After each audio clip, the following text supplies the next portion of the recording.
Welcome to NTD News Today. I'm Stephanie Cox. Here are today's top stories.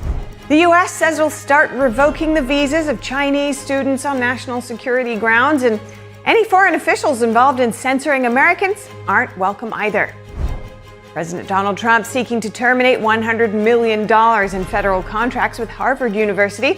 What does this say about federal funding and free speech? The couple's financial goals and plans for the future are closely connected. We've got tips on how they can work together effectively to achieve those goals. A metabolic health expert explains how our diet can directly reduce the risk of cancer. Taylor Swift now says she owns her entire catalog of music. A look at her journey of taking ownership of her masters of her first 6 albums.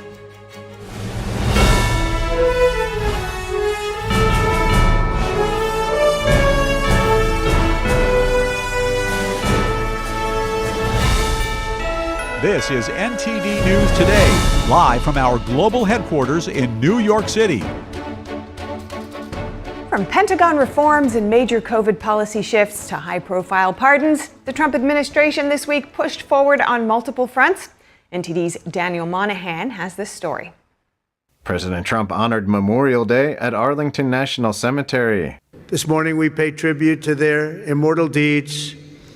We share in the sorrow of their beloved families. Elon Musk wrapped up work with the Department of Government Efficiency, or DOGE. Defense Secretary Pete Hegseth said DOGE's work continues at the Pentagon. I'm signing 3 separate memos dealing with reforming the Pentagon, reducing bureaucracy, and moving money toward the needs of our warfighters. Attorney General Pam Bondi swore in Janine Ferris-Pirro, U.S. Attorney for the District of Columbia, in the Oval Office. I, Janine Pirro, do solemnly swear. At the same event, Trump addressed the Harvard visa fight, suggesting a 15% cap on foreign student enrollment. But I want to make sure that the foreign students are people that can love our country. A judge later indefinitely blocked the Trump administration from altering Harvard's student visa program. Meanwhile, Congressman Glenn Ivey said he was denied access after traveling to visit deported Salvadoran Kilmar Abrego Garcia in El Salvador. That's ridiculous. We ought to have a chance to come in and visit. They knew we were coming. They knew why we were coming. The White House responded on X, accusing Democrats of prioritizing criminal illegal immigrants over American citizens. Trump granted full pardons to reality TV stars Todd and Julie Chrisley. The president called their daughter to give them the news. Your parents are going to be free and clean, and I hope we can do it by tomorrow. The couple was convicted in 2022 of bank fraud and tax evasion involving over $30 million. Vice President J.D. Vance promoted crypto at the Bitcoin conference in Las Vegas. And I'm here today to say loud and clear, with President Trump, crypto finally has a champion and an ally in the White House. Consumer confidence surged in May with the biggest monthly jump in 4 years. Our country is clearly heading in the right direction under President Trump's bold leadership. The improved sentiment comes amid easing trade tensions. In a historic move, the U.S. raised its flag over the ambassador's residence in Syria for the first time since 2012. The president's vision is we have to give this young government a chance. A federal trade court struck down President Trump's Liberation Day tariffs.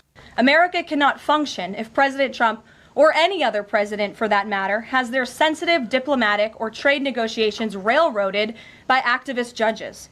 A federal appeals court later temporarily reinstated the tariffs to consider the government's appeal. HHS Chief Robert F. Kennedy Jr. announced COVID shots are no longer recommended for healthy kids or pregnant women. It's common sense and it's good science. There's no evidence healthy kids need it today, and most countries have stopped recommending it for children. We're now one step closer to realizing President Trump's promise to make America healthy again. And in business news, General Motors announced plans to invest nearly $900 million in its Buffalo, New York engine factory. The White House calling it the Trump effect. Daniel Monahan, NTD News. Secretary of State Marco Rubio this week said the U.S. will aggressively revoke visas for Chinese students, particularly those with connections to the Chinese Communist Party or enrolled in critical fields of study. Rubio also announced visa restrictions on foreign nationals involved in censoring Americans, and he positioned the policy as a defense of American values and free speech. The announcements are part of a wider Trump administration push for stricter immigration controls, including enhanced social media scrutiny and increased deportations. Joining us today for a deep dive panel discussion is Adam Savitt, director of the America First Policy Institute's China Policy Initiative, and Bart Marcois, former career diplomat and Energy Department official, among many other titles. Adam, Bart, good to have you both with us. Thanks. Nice to be here. Thank you, Stephanie. Great. So let's begin with the Chinese student visas. So the Trump administration announced its policy by citing concerns about espionage, intellectual property theft, and the recruitment of U.S.-trained scientists by China. I'd like to start with you, Bart. How accurate or urgent are their concerns here? Oh, they're so urgent, and they're coming, over 40 years late. When I was a young graduate student, I taught a course in international relations at a university. We had a couple of Chinese students there, and I was speaking one time about the Vietnam War, and I noticed one of the Chinese students giving some disapproving looks, and I talked to her afterward. I said, "Tell me what you thought of my comments." She said, "I didn't like them," and we got talking, and I found out she was a captain in the Red Army. She was she was 30 years old. She had a university degree and a master's degree, and she was coming to get from Chinese universities. She was coming to America to get an American bachelor's degree and was planning to stay. And she was a government employee, and this was back in the 1980s.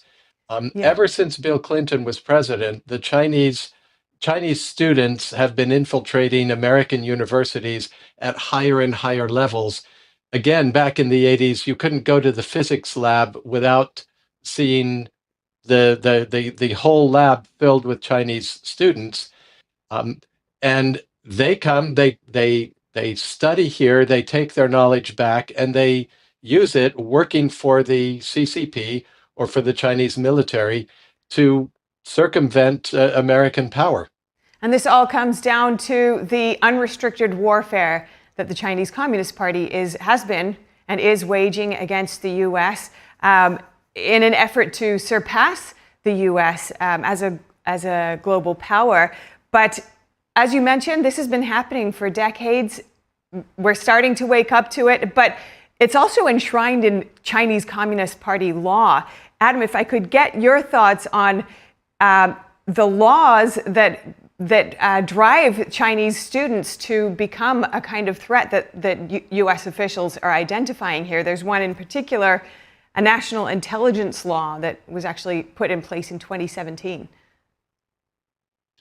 Sure. I don't know if it drives the students, but what it certainly does is it codifies what the CCP can do to leverage the students. It specifies that any data that the students collect, any research that the students collect, any potential intelligence that they collect is all subject to the CCP's use, the CCP's gathering, et cetera. So, the vast majority of these students are probably not purposely acting as, intelligence sources. They are trying to get an education at the best institutions, which are still U.S. institutions. But again, they can be leveraged whether while they're here, they send data back from their research work back to China, or when they get back to China, they basically get taken off the plane and either interrogated or basically brought to an institution where they will give that information. Sometimes they actually replicate the research projects that they've done in the United States back in China. So there's many ways that the CCP can leverage this through the national security law, also intimidating their parents or their families who remain back in China. So again, this gives teeth to what the CCP does naturally. It codifies it.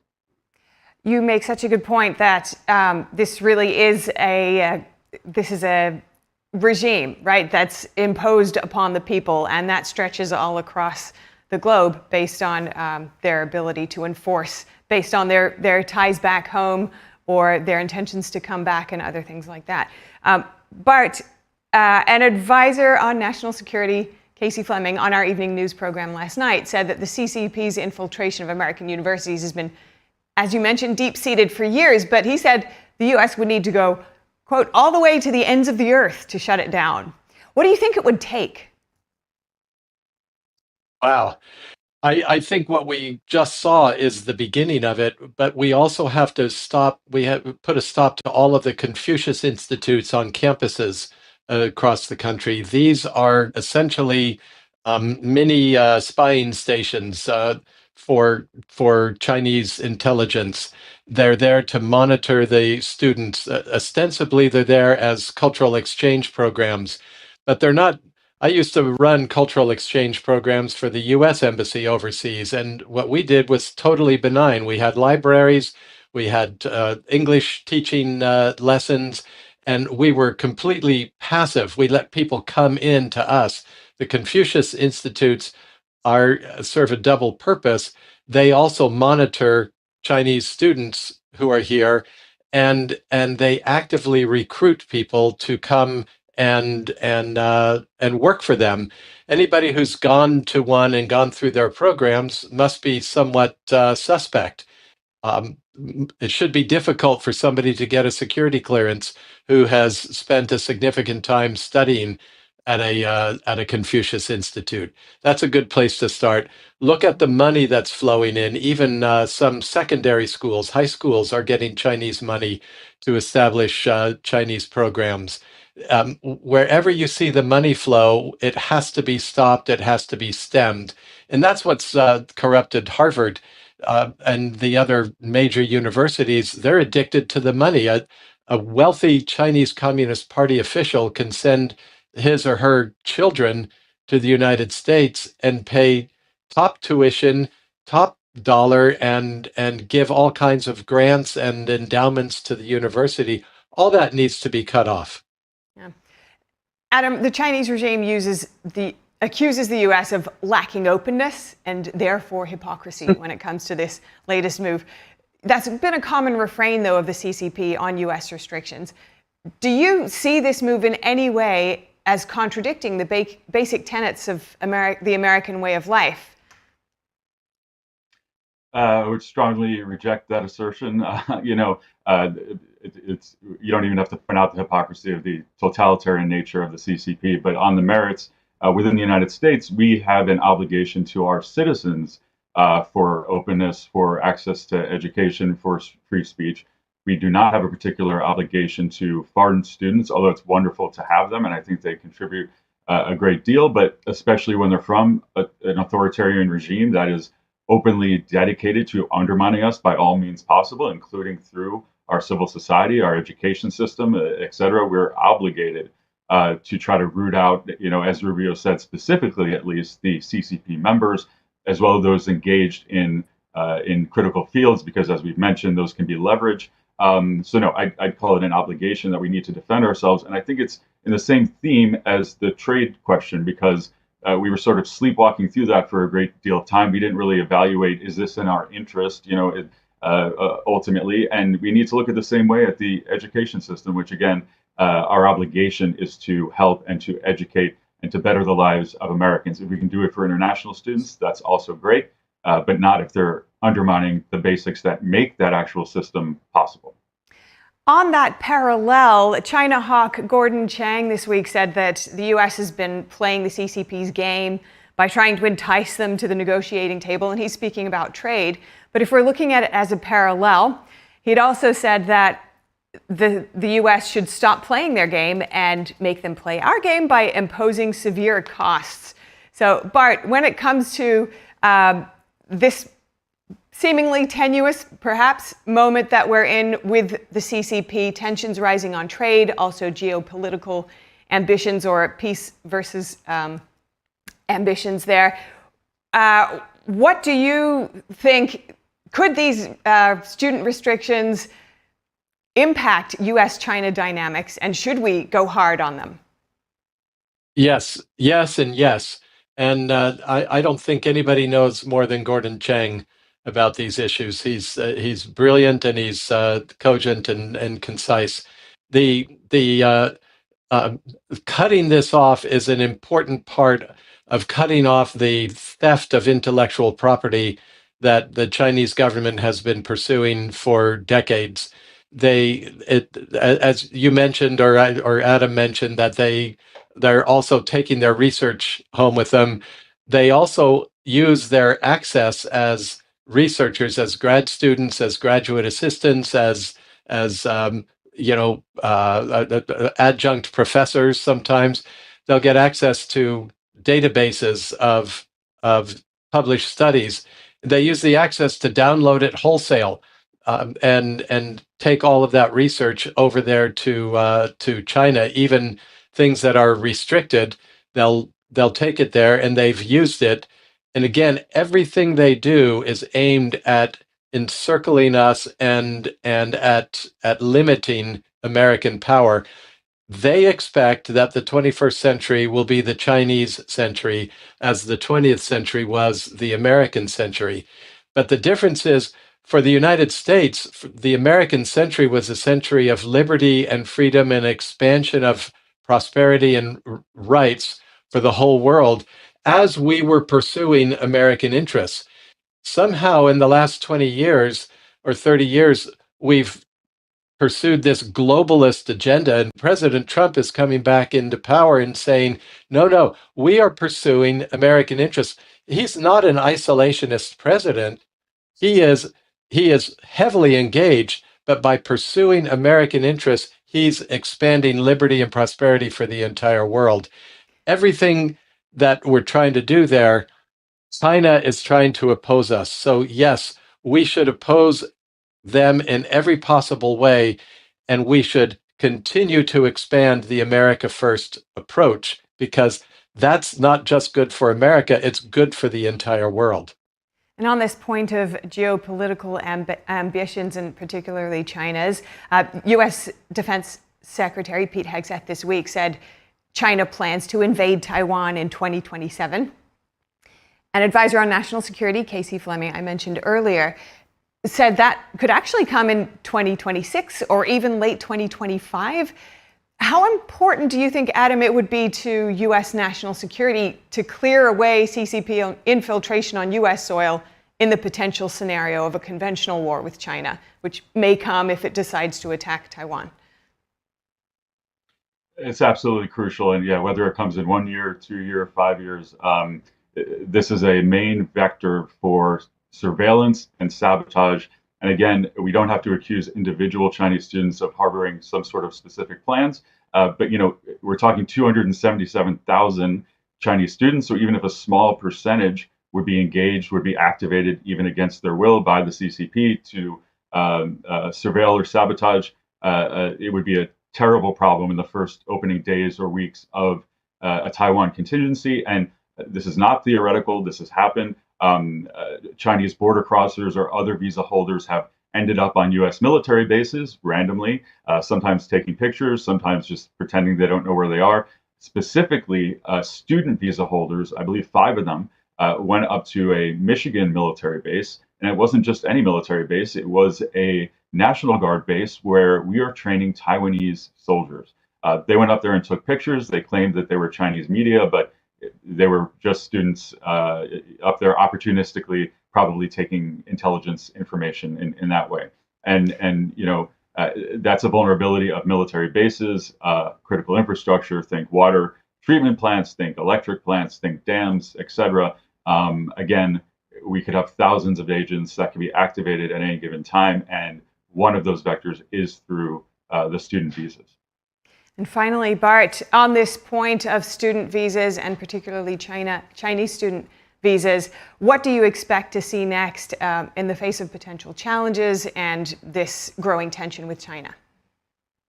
I think China's friends in the Democrat Party and then the political left in America will continue fighting President Trump's agenda.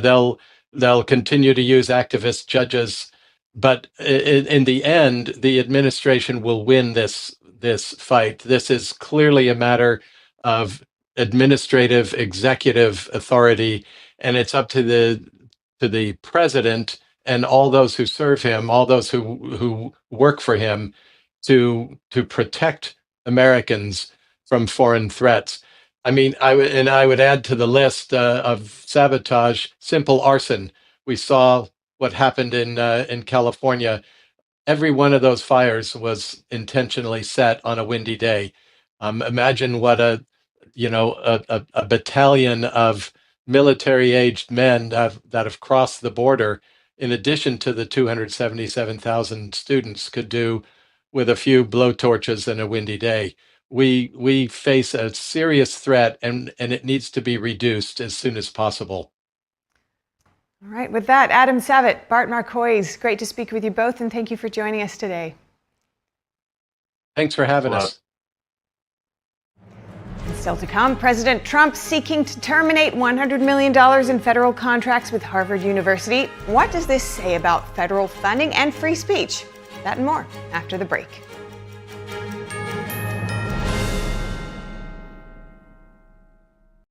As we naturally age, many people are getting zero amount of this incredible and unique substance. That's when we start seeing an impact in our joints, skin, nails, and even our digestion. People ask me, Dr. X, what is the #1 supplement I should be taking? My answer is multi-collagen protein. People's reactions to me, people were like, what are you doing?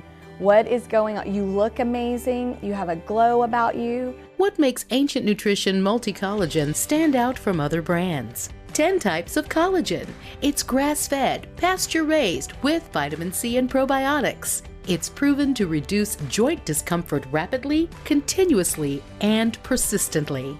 It improves the appearance of crow's feet after 4 weeks and improves skin tone after 8 weeks.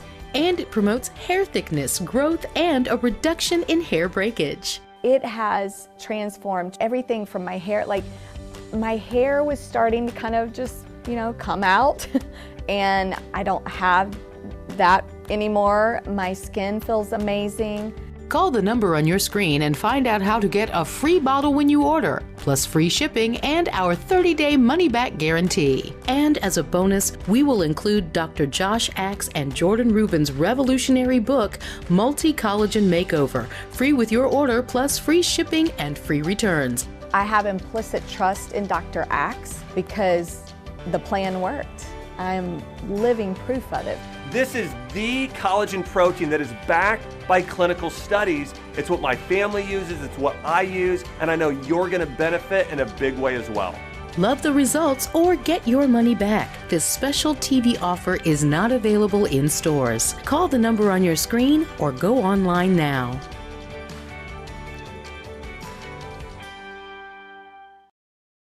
There is a road laid out for me.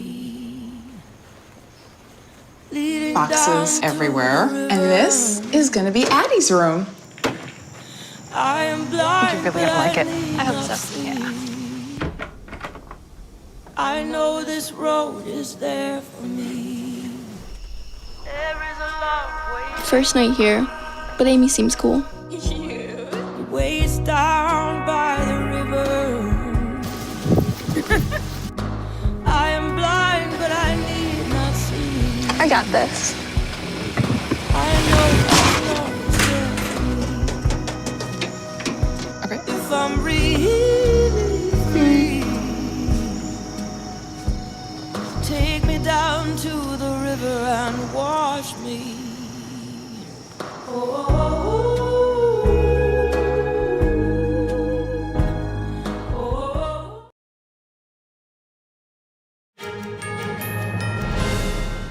Welcome back. The president plans to revoke $100 million in federal contracts with Harvard. What are the implications of this move? NTD Steve Lance taps Steve Nevis, Democratic strategist and president of Cross Currents, alongside Jeff Dornick, founder and CEO of Pickaxe, for insight.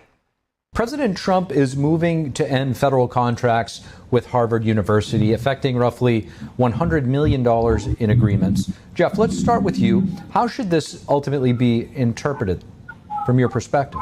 Yeah, to me, it should be completely interpreted that if you're going to tolerate anti-Semitism, you're going to tolerate all sorts of hateful rhetoric and all of that hey, we're not going to fund you. And this is the thing when we're talking about things like freedom of speech.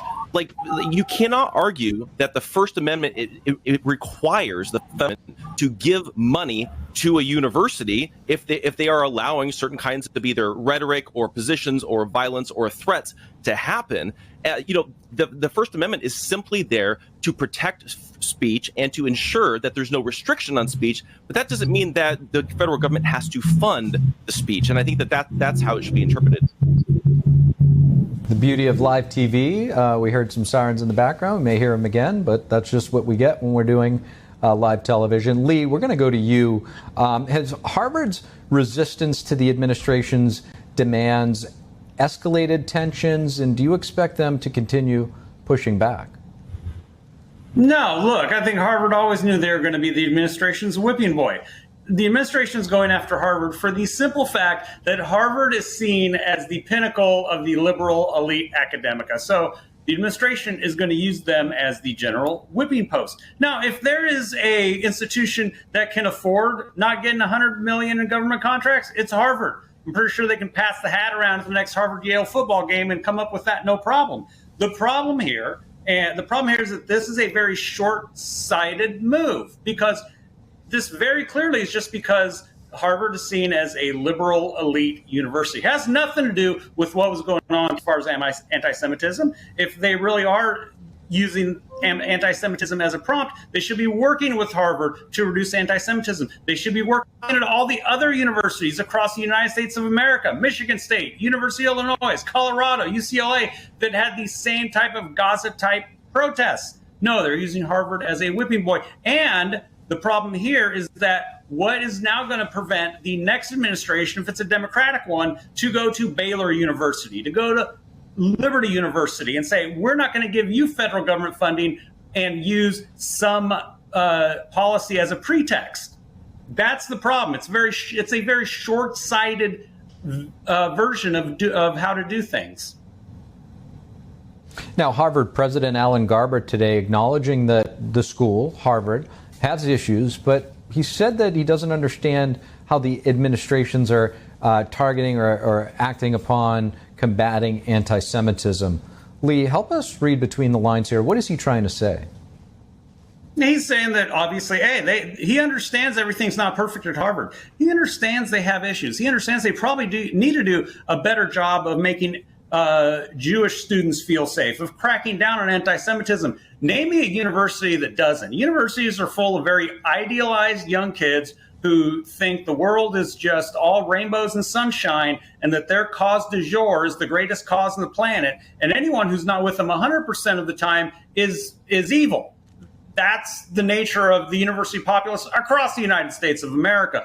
What he is saying is that this quote-unquote punishment does nothing to solve the fact that if the administration really wants to do away with anti-Semitism on campus, they need to be working not just with Harvard, but with every university across the country to reduce anti-Semitism. I 100% agree that if there are protesters that physically harm Jewish students or students that are not pro-Gaza, pro-Hamas, absolutely action should be taken against those people. 100%. The university campuses should be a free space for all, no matter what your viewpoint is, a free space for all to learn and grow as young adults. Jeff, how are you reading the president of Harvard's words? Yeah, to me, it all comes across as an excuse of feigning innocence of, I don't know why we're being defunded and all that. And there may be a certain degree of setting an example with Harvard, because again, Harvard is widely known as far left, anti-conservative, the whole deal.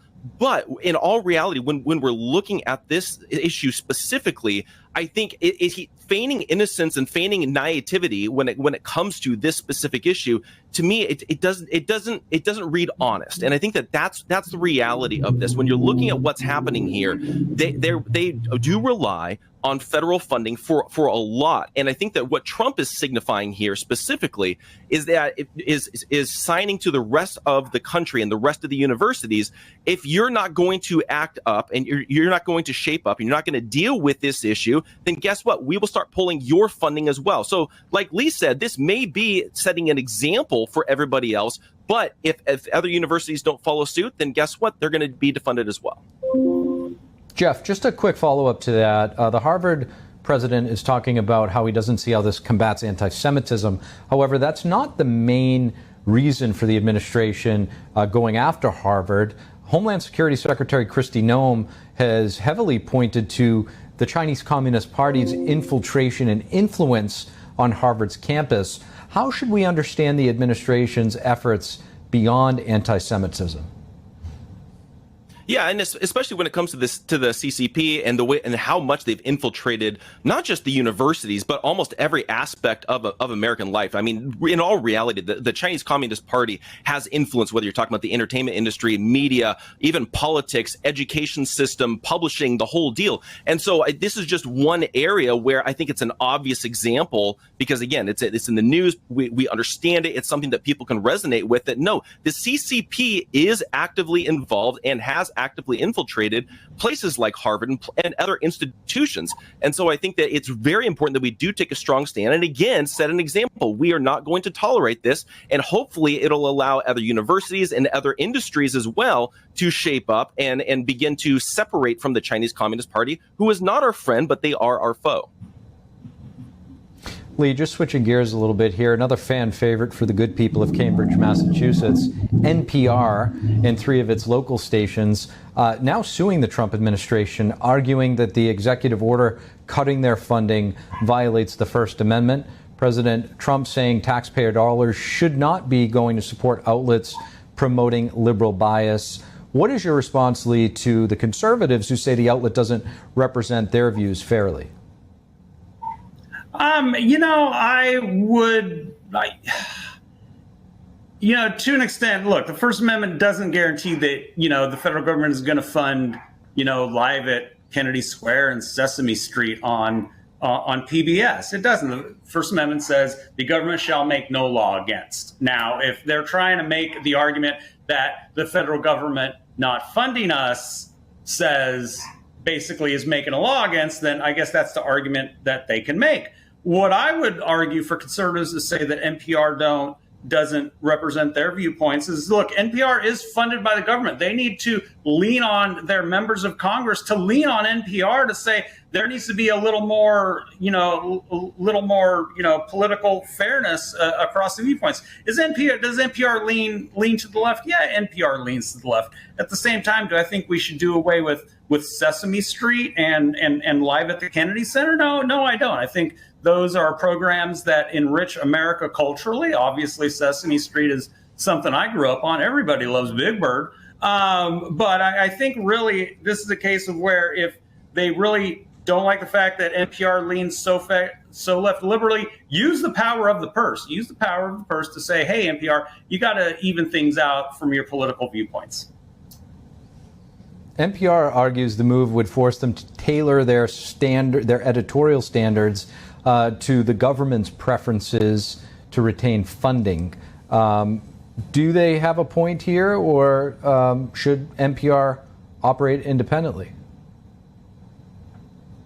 Yeah, I think in all reality with this, I mean, they should obviously operate independently, but also on the flip side, I think as a conservative, it's one of those things where you're looking at this specifically. It's like, yes, they do trend left, as Lee was accurately saying, but also on the other side of it is that should our government be funding something like NPR, which it does trend left, does not represent the entirety of everybody's values and belief systems equally. And I think that's the issue that a lot of conservatives had. It's not just that they lean left, it's that we're funding the leaning left and dealing with that. Jeff Dornick, Lee Neves, really appreciate both of your perspectives. Thank you. Thanks for having me. Up ahead, an expert in internal medicine explains how a key hormone linked to type 2 diabetes also plays a role in cancer risk. and how improving our diets can help reduce that risk. The American Cancer Society says more people are surviving cancer.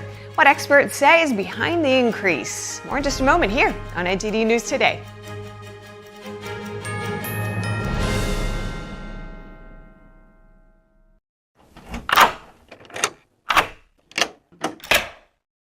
I'm Jonathan Lawson.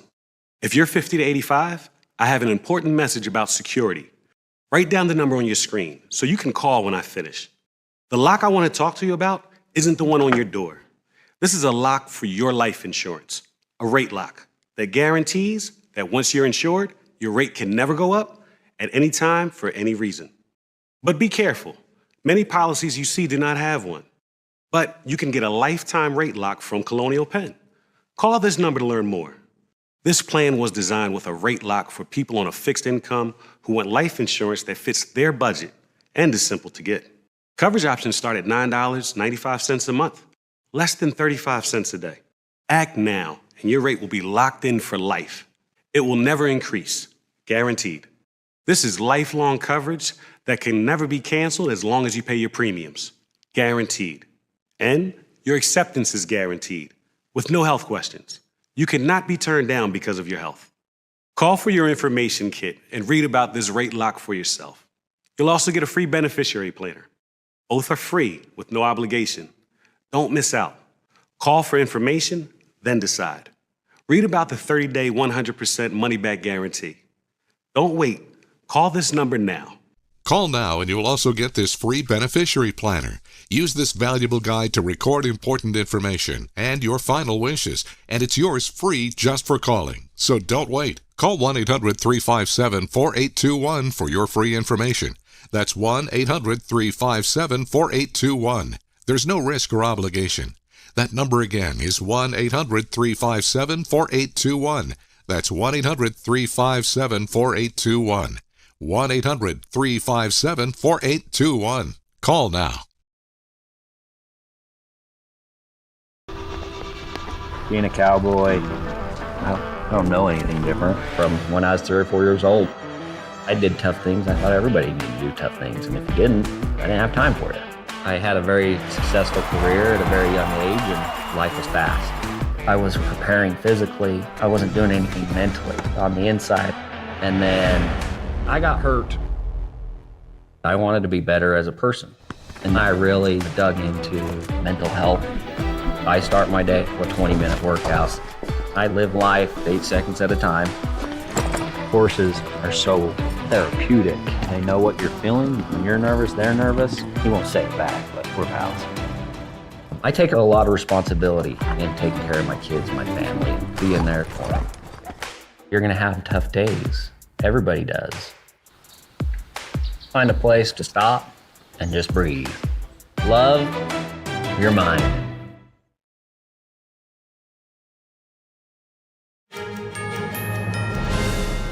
Welcome back. I'm joined now by NTD health correspondent and host of Epoch TV's Vital Signs, Brendan Fallon. Vital Signs zooms in on important aspects of health that influence our lives. Brendan, it's great to see you. Welcome on this Sunday. So what do you have for us today? Great to be here, Steph, as usual. I've had the honor of speaking to Dr. Jason Fung. He's the author of the bestseller, The Obesity Code and the Diabetes Code. And he's an internal medicine doctor who specializes in kidney health. And he has some very deep insights into the way hormones like insulin factor into diseases like cancer and diabetes. And he gets across this idea, it's not just about genetics, because a lot of focus has been on that, but there's things we can do, even if we do have a genetic predisposition to something like breast cancer. It's about also how we treat our bodies. And he talks about the seed and the soil. Maybe the seed, you have the seed as a disposition for breast cancer, but the soil is how you treat your body and the kinds of foods you eat and things like that. And here we'll hear him talk about diabetes and the way that insulin factors into this, because it also relates to how we can eat to reduce cancer risk on another level. All right. The background to this is that there's two types of diabetes. There's actually more, but the two main types, type 1 and type 2, and they're quite different. So in type 1 diabetes, what you get is they're often present younger, and these people don't have insulin. So insulin is the hormone that allows your body to take in the glucose. So say you eat a slice of bread, you have all this glucose. The glucose goes from your stomach, it's absorbed in the intestines, goes into the blood. So all this extra glucose is in the blood. The body doesn't want all this glucose in the blood, so it releases the hormone insulin. Insulin then sort of allows the cells, like your muscles, your liver, your kidney, to take up this glucose, and then it will burn it for energy, which is great.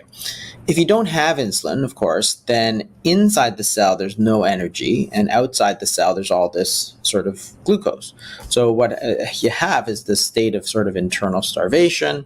What you'll see is people will lose weight because they can't take the sort of energy that's outside and bring it inside the cell. So they'll just keep losing weight until they die. So you see in type 1 diabetes, you see very skinny children who, if they don't get insulin, they will die. That's not what you get in type 2 diabetes. Type 2 diabetes tends to present older and is sort of the majority of diabetes. We see 90 to 95% of diabetes these days is type 2 diabetes. And you don't see very skinny people, you see the opposite. You see very fat people and people with big fatty livers. They have a lot of abdominal obesities, their waist circumference is high, their body mass index is high.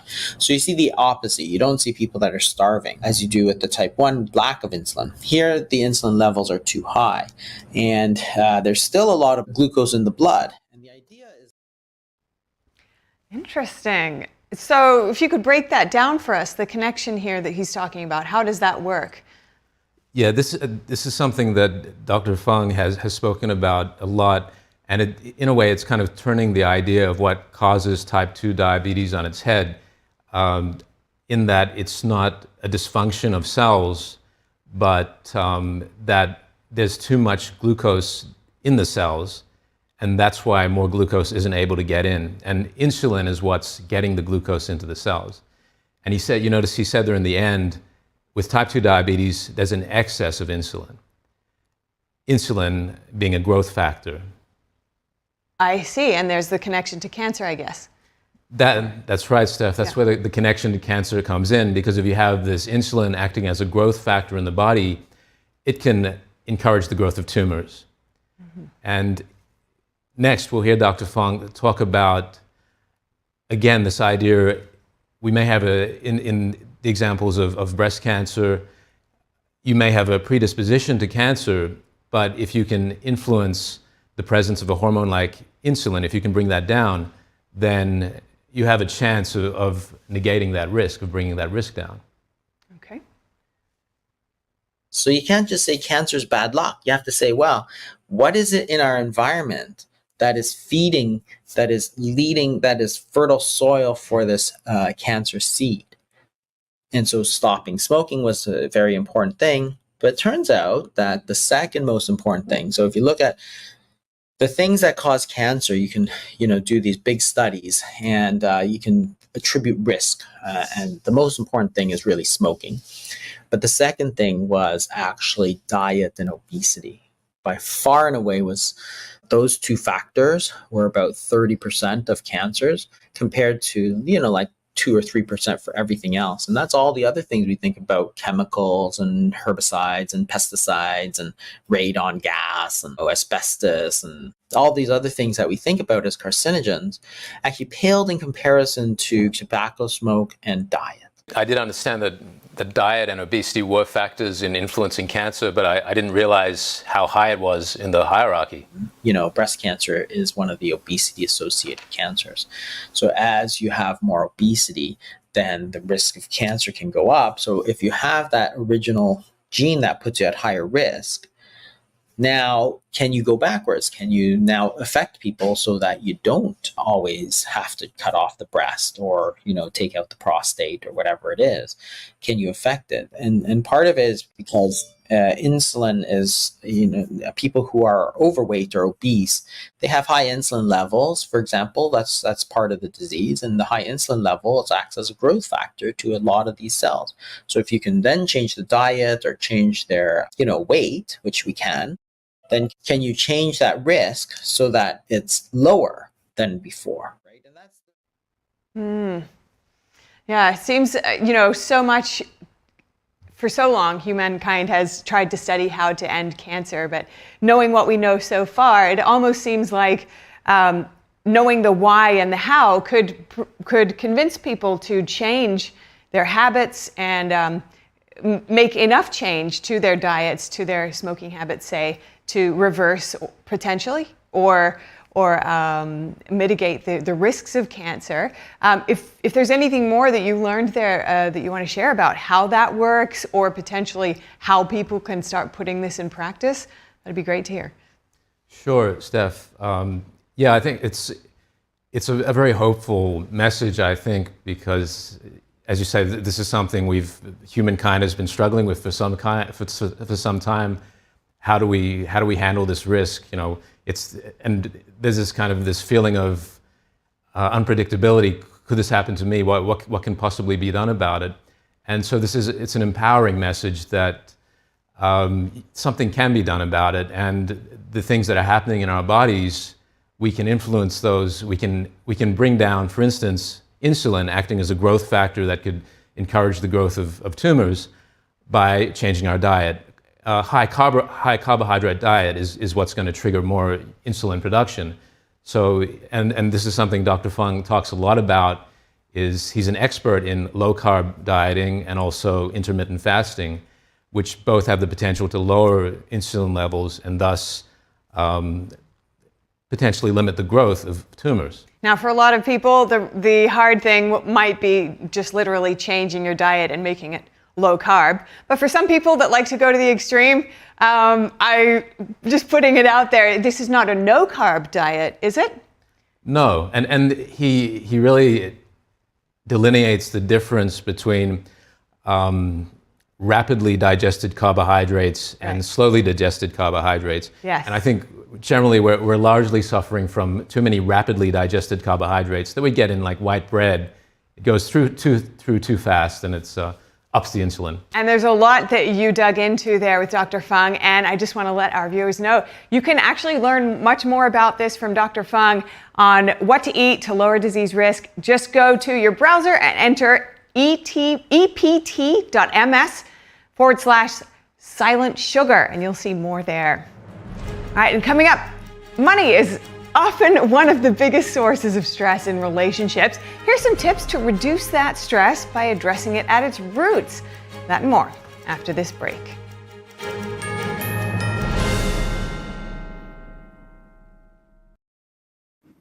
I was a young dad of 3 amazing kids. I was finally following my dreams.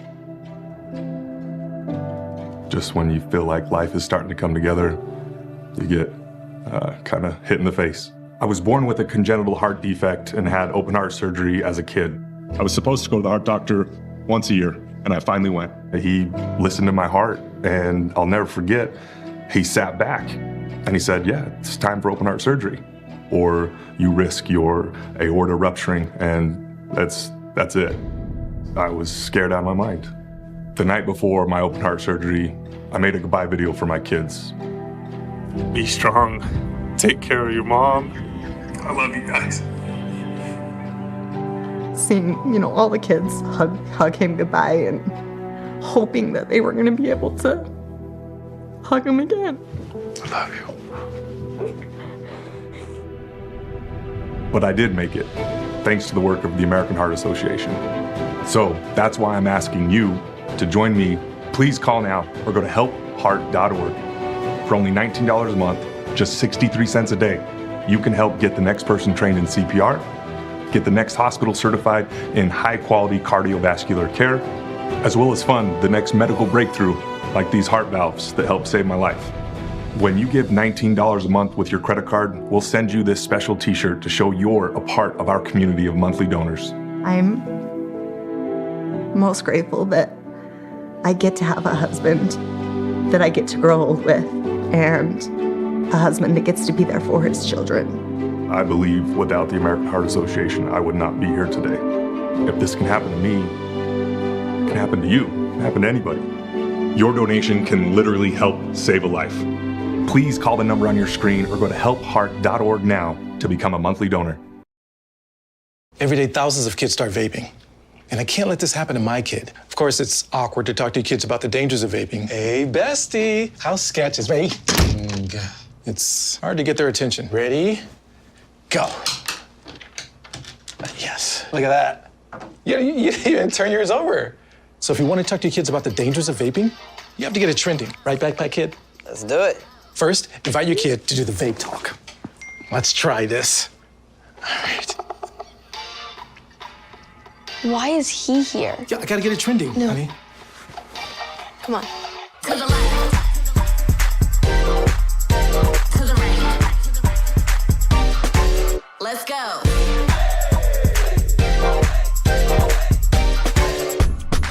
Oh, honey, can we talk? Yeah, what's up? I see a lot of your friends vaping. Visit talkaboutVaping.org for tips on when and how to have the vape talk.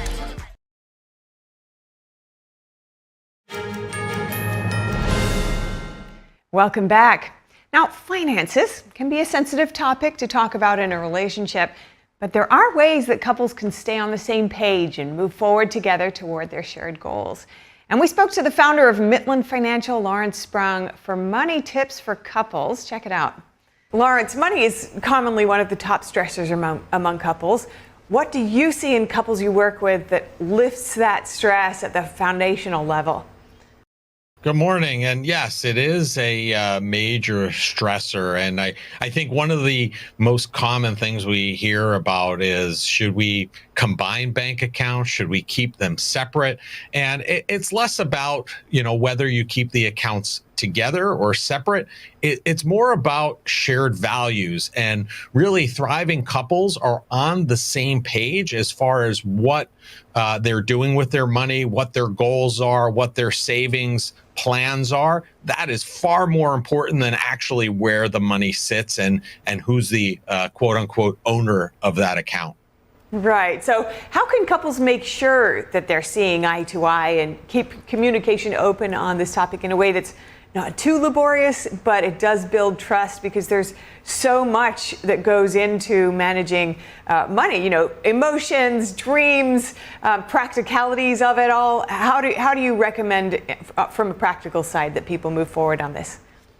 Transparency is key, right? And having both members of the couple on the same page is, paramount to that. And I think today we have more tools than ever to keep that transparency in terms of what's going on and what those goals are. So number one, you have to communicate. You have to have that communication with your significant other and be on the same page. And there might be some differences, but come to a mutual agreement. And then having that transparency around what's actually happening in those accounts on a regular basis, like I said, is easier than ever. You can, use a spreadsheet if you want to go more traditional, or there are plenty of apps and tools that you can use where you can both see what's going on in all the accounts that you have as a couple. And so often the dreams that couples have, you've got personal dreams, you've got shared dreams, whatever it is intimately tied together as you move forward in your life together. How can couples effectively work toward those goals as one unit? You've mentioned some practical tools, and is there more in terms of the way that they approach this?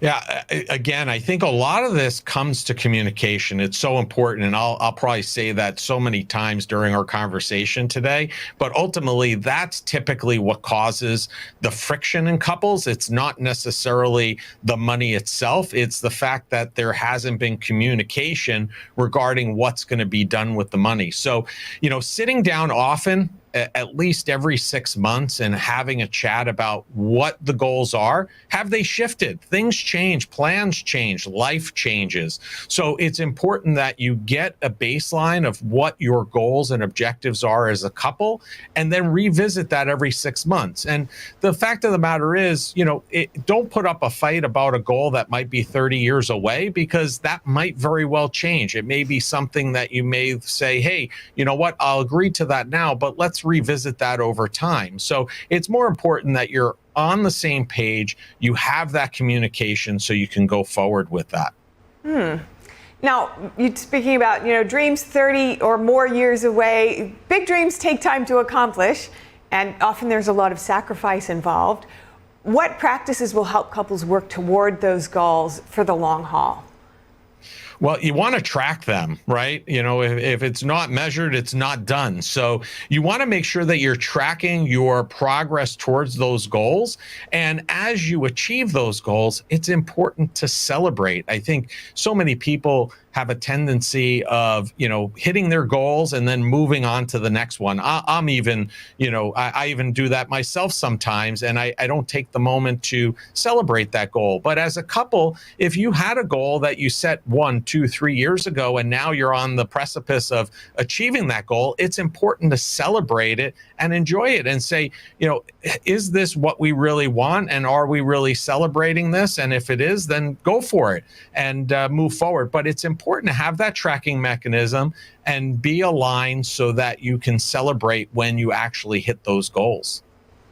Love that. And it can take some intentionality, even though it would seem so natural to lean towards the good and enjoy your life together and the successes you've made. But on the other side, people may also be avoiding how to deal with tough times. Even if you put all of this great advice into place, there are going to be some stressful times that couples will go through. So what do you advise couples to do to ensure that they can navigate these rough patches successfully?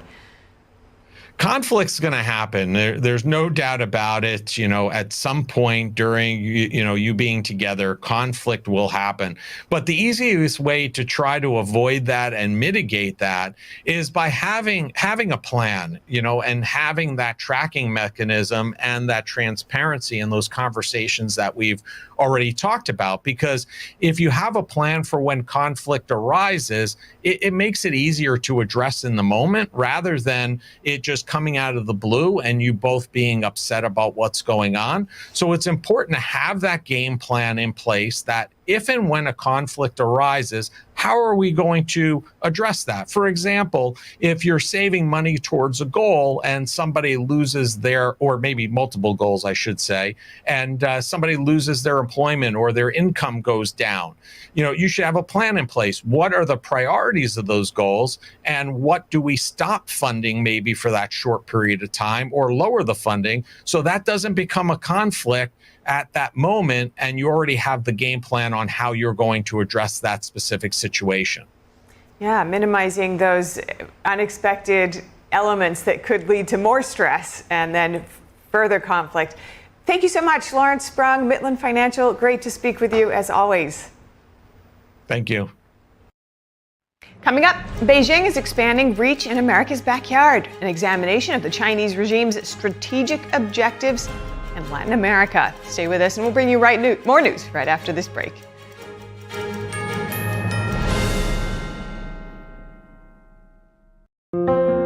I'm Ilka. I live with my daughter and with my grandchildren. There's a sense of comfort that comes with eating a good meal. We try to make the most, of what we have. We have rent to pay, and then there are lights and there are gas. And while my daughter and I both work, it still just doesn't seem like there's enough to go around sometimes. Every day, millions of our neighbors face hunger, including 1 in 5 children, and food costs keep rising. Please call or go online right now to join Feeding America with your gift of just $19 a month, only 63 cents a day. Your monthly support can fill plates with nutritious food for families across the country and in your community, thanks to a nationwide network of food banks and volunteers. If you were over and playing with us, you were part of our family and you were going to eat.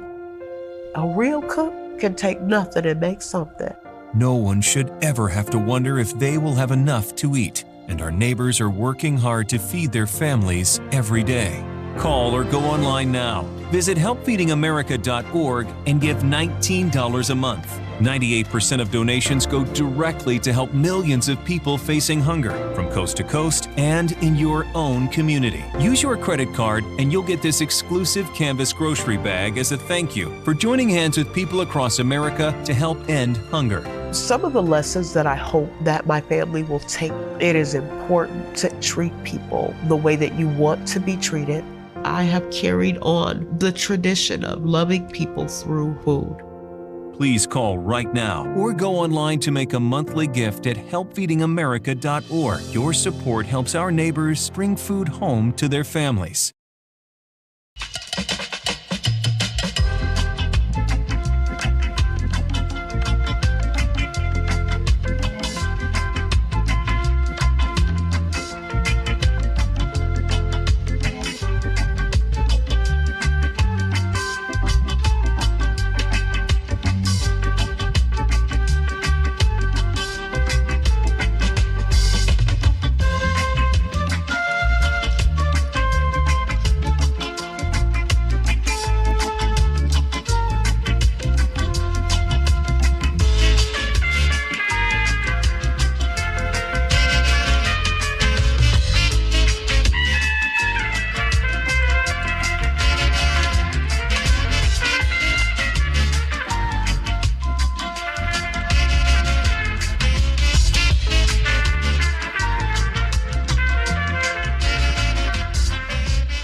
Welcome to NTD News Today. I'm Stephanie Cox. Here are today's top stories. Hundreds of thousands of Chinese nationals are studying in the U.S., but now some may be heading home. Secretary of State Marco Rubio says the U.S. will begin revoking visas for Chinese students, particularly those with ties to the Chinese Communist Party. What does this move say about the broader state of U.S.-China relations? U.S.-China power competition playing out in America's backyard.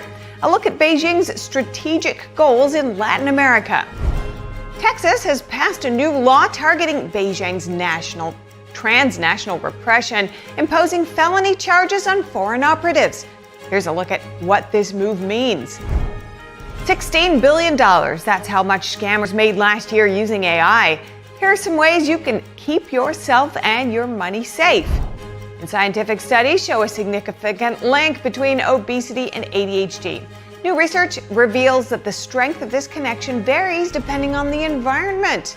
How can parents use these findings to support their children? An expert explains.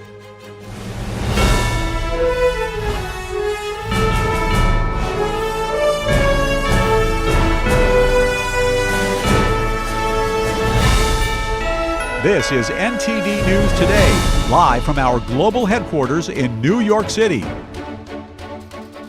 President Trump and Chinese leader Xi Jinping are expected to speak soon to address trade issues, including a dispute over critical minerals, according to Treasury Secretary Scott Bessent. This follows Trump's statement on Friday accusing China of violating a mutual agreement with the U.S. to roll back tariffs and trade restrictions on critical minerals. What China is doing is they are holding back products that are essential for the industrial supply chains of India, of Europe, and that is not what a reliable partner does. Bessent added that China's decision to withhold some of the products it had agreed to release may be intentional. He said the administration would reassess the situation after President Trump speaks with Xi. On Friday, Trump said he was confident the call with Xi would happen. The U.S. announced it will revoke some visas held by Chinese students, particularly those linked to the Chinese Communist Party. How might this move affect U.S.-China relations? NTD's Kevin Hogan spoke to Jimmy Quinn, a national security correspondent at the National Review, for insight. As we've discussed, we know the administration is targeting the visas of Chinese students, including those with connections to the CCP or studying in critical fields. But obviously not every Chinese student is supportive of the regime, with some even using student visas to get out of China. Now, I understand that you've been in touch with the State Department. Do you know anything more on what this process will look like? The devil's in the details, and it's still very early. What we know is what Secretary Rubio said last night in his statement, namely, as you pointed out, that the visa review process is going to target visas that have already been issued, particularly looking at people who have ties to the CCP or to certain critical technology fields. I don't have any additional information about the timing of this or the scope necessarily. But I think an important thing to note is that this is part of a broader look that the Trump administration is taking at the U.S. relationship with China, to try to instill the relationship with more reciprocity. As the administration views it, the Chinese Communist Party has been taking advantage of America's openness for a very long time. And this action is part of a broader suite of other steps that have been taken to counter that exploitation of American openness. And we've seen a lot of tough steps taken by the State Department in recent weeks targeting China as well. But as you said, it's important to note not every Chinese student, not most Chinese students are pro-Beijing or engaged in anti-U.S. activities. It sounds like it's going to be a review process looking at very specific criteria. Understood, Jimmy. And Epoch Times host and investigative journalist Joshua Phillip, he's explained how the CCP will use America's systems against them. So if we have an open society, open press, and so forth, they use those tools to create some leverage there. Now, when you hear about student exchange programs, you expect there to be win-win for all students and countries involved, generally speaking. There's an exchange of ideas, culture, and values, but we've seen cases over the years highlighting the risks involved in doing this with China, an adversarial regime. Talk to us about those risks. American campuses have become hunting grounds where many Chinese students actually have been targeted by the CCP and its agents as they have tried to crack down on speech by Chinese nationals studying in the U.S., which is an extraordinary violation of America's sovereignty. We saw some of this during the white paper protests of 2022. When a lot of people came out on American campuses to voice their opposition to the draconian zero COVID policies of the Chinese Communist Party at the time. A lot of the Chinese students who were engaged in that movement were targeted by the PRC and the CCP authorities. So what we've seen is that a lot of these exchanges that you've referred to have been exploited by Beijing to basically get leverage with American universities, to provide access points, to propagandize for the party's line, to gather information about, students on American campuses. And another vector of this sort of malign influence has been the Chinese Students and Scholars Associations, which are these clubs that are ostensibly just dedicated to cultural exchange and to making Chinese students, welcome on campus. But the trouble is these organizations, for the most part, are working in tandem with the Chinese consulates in America, with Chinese diplomats, and through them, Chinese students are surveilled on campus, creating this, very authoritarian atmosphere that extends the party's long arm of repression directly onto American campuses. And Chinese students have been the victim of that. So the Trump administration is trying to put its foot down and really crack down on this. Thanks for that in-depth look on that. I know you've done a lot of work in this area. The State Department said it'll revise visa criteria to enhance scrutiny of all future visa applications. In terms of protecting national security, what has the criteria consisted of up till now? Sure. So the important thing to know is that the current criteria haven't really worked. You've seen all of these princelings, these sons and daughters of prominent party officials come to America, benefit from our system, and then go back. Basically, there hasn't been enough scrutiny of certain prospective students' ties to the Chinese Communist Party, and there needs to be a rigorous process in place. And I think that Rubio's announcement last night basically states that they are going to start to create that process, reevaluate what's already in place. And try to make sure that there are no more incidents like one at the Harvard Kennedy School that we saw back about 6 months ago, where this Chinese student, who is the son of a PRC official, basically manhandled a Taiwanese protester who disrupted a talk by the Chinese ambassador at the Harvard Kennedy School. So none of that should be, happening on campus. And the way that you do that is you look very specifically at certain individuals' ties to the Chinese party state. All very important points to keep an eye on. And at some point on the campaign trail, President Trump said he'd deny entry to all communists and Marxists using the Immigration and Nationality Act. Do you expect the administration to roll this out anytime soon?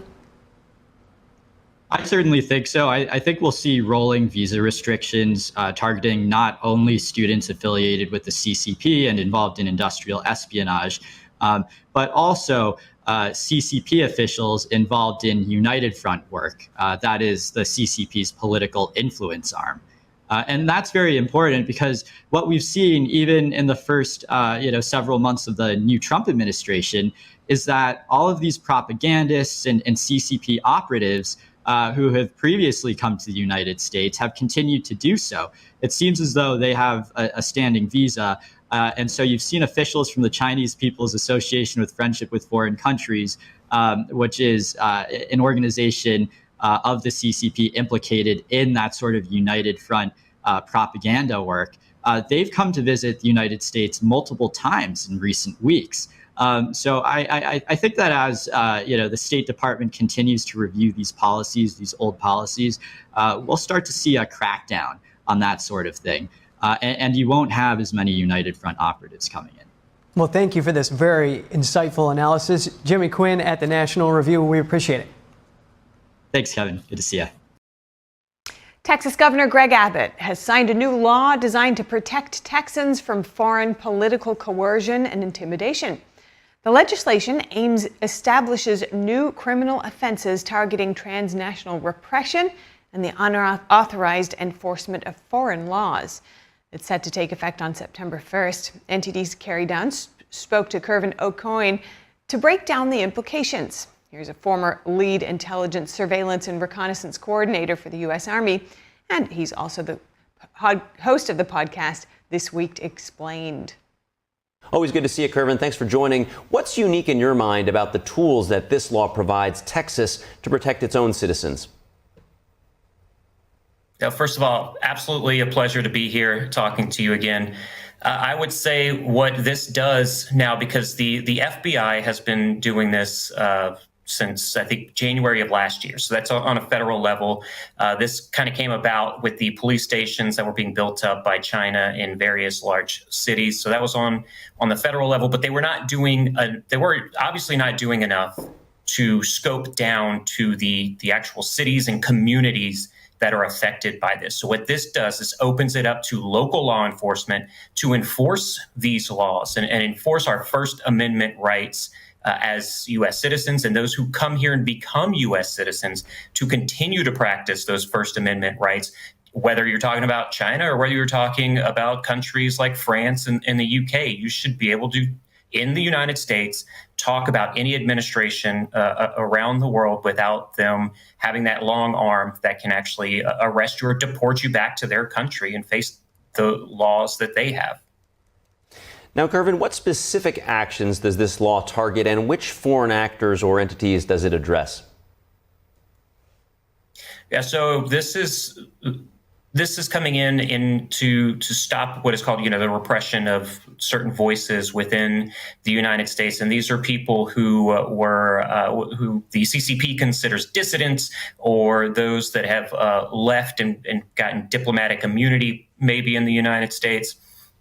And so while they speak out in the United States, what China has been able to do is send CCP officials into the United States, either repress their voice or actually pull them out of the country and bring them back to Beijing in order to face a trial that some would say is a completely unfair trial. So that's what we're looking at here, the repression of their voices because they are talking against the CCP, against Xi Jinping, and against China as a whole.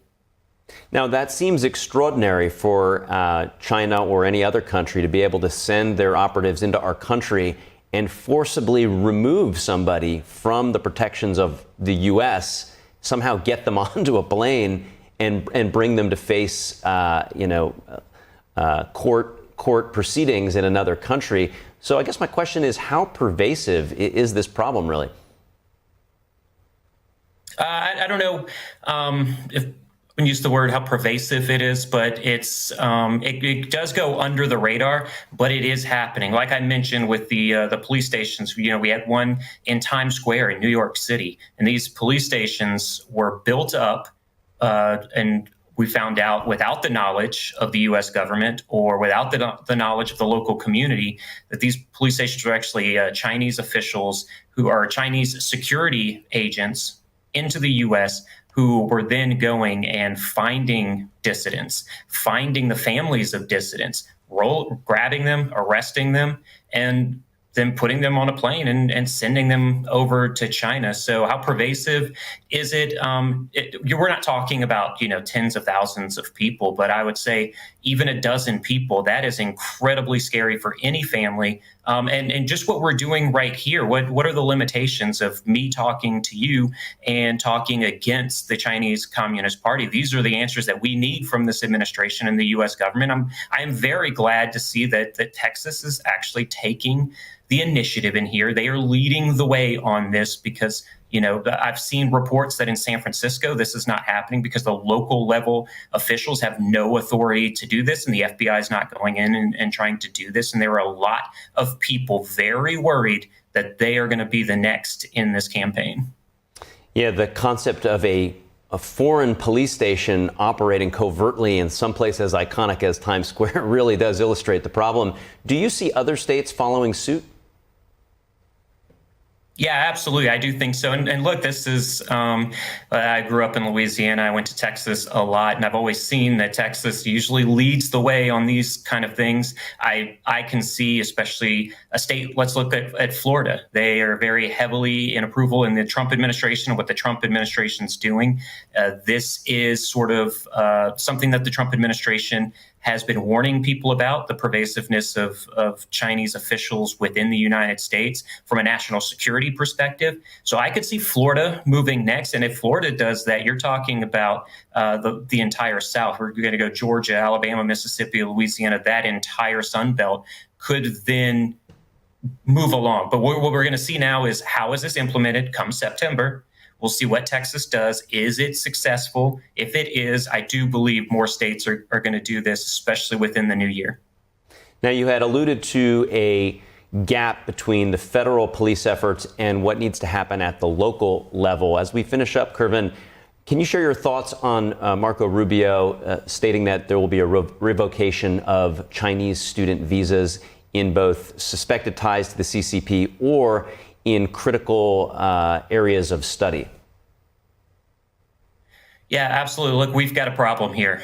We've seen it in Stanford University in California. We're seeing it in places like MIT, Harvard. Look, I am all for students from all over the world wanting to come to the greatest nation that maybe has ever existed in the world in history and want to learn from our professors. But the problem we have here is there are a select few people who are being sent by the Chinese Communist Party to come to the United States, to get educated in the United States, build a network of key leaders within those states, and take that back to the CCP for, a cyber program, for PSYOPs, for various other things that the CCP wants. A war kicks off, and we all have been talking about it, a move for Taiwan. If that kicks off, China's got a lot of weapons, a lot of data to use to basically get key leaders not interested in preventing China from taking Taiwan. I'm reading on this every day. This is one of the things that keeps me up at night. I would say this should be focus number one. Appreciate your insights this morning, sounding the alarm bell, rightfully so. Host of the podcast, This Week Explained, Kervin Oken. Thank you so much. It's always a pleasure to be here. Stay safe out there. Still to come, the Trump administration made significant moves this week to advance its policy objectives regarding the Venezuelan regime, the war in Ukraine, and the Middle East. Details on these key foreign policy hotspots, that and more after the break.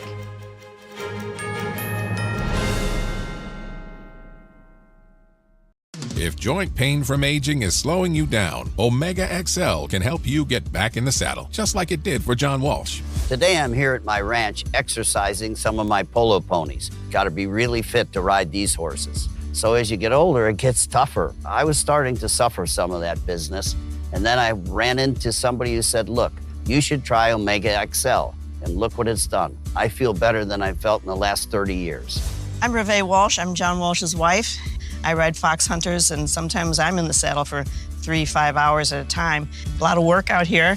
I wouldn't have been able to do this. Muck a stall, throw hay, do all the things that needs to be done on a ranch a couple years ago. But Omega XL gave me the ability to get back in the saddle. It works great. Once you try it, you don't want to be without it. It makes a huge difference. It does. Take it every single day, and you know, there's a benefit. It's made you a lot nicer to me. If you've been living with pain, it's time to get this special offer, the Omega XL, the joint health supplement that millions have trusted for more than 20 years. Omega XL, it's sourced from the green-lipped mussel, exclusively found in the pristine waters of New Zealand, some of the cleanest waters on Earth. Omega XL, it's natural, drug-free, and it's backed by more than 40 years of clinical research that show it really works. Try Omega XL today. Pick up your phone and call the number at the bottom of your screen right now for a special offer. Buy one, get two free. 2 bottles of Omega XL plus Vitamin XL D3, a value of more than $100. But call today and you pay only $39.95. That's a savings of more than 60%. Plus, it's backed by our 60-day money-back guarantee. Try it. You got nothing to lose. Call or go online right now to get this special offer. 2 bottles of Omega XL plus Vitamin XL D3 for only $39.95. Call now.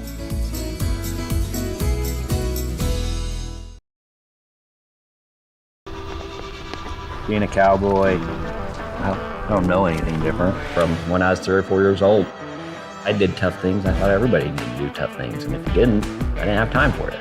I had a very successful career at a very young age, and life was fast. I was preparing physically. I wasn't doing anything mentally on the inside. And then I got hurt. I wanted to be better as a person, and I really dug into mental health. I start my day with 20-minute workouts. I live life 8 seconds at a time. Horses are so therapeutic. They know what you're feeling. When you're nervous, they're nervous. You won't say it back, but we're pals. I take a lot of responsibility in taking care of my kids, my family, and being there for them. You're gonna have tough days. Everybody does. Find a place to stop and just breathe. Love your mind.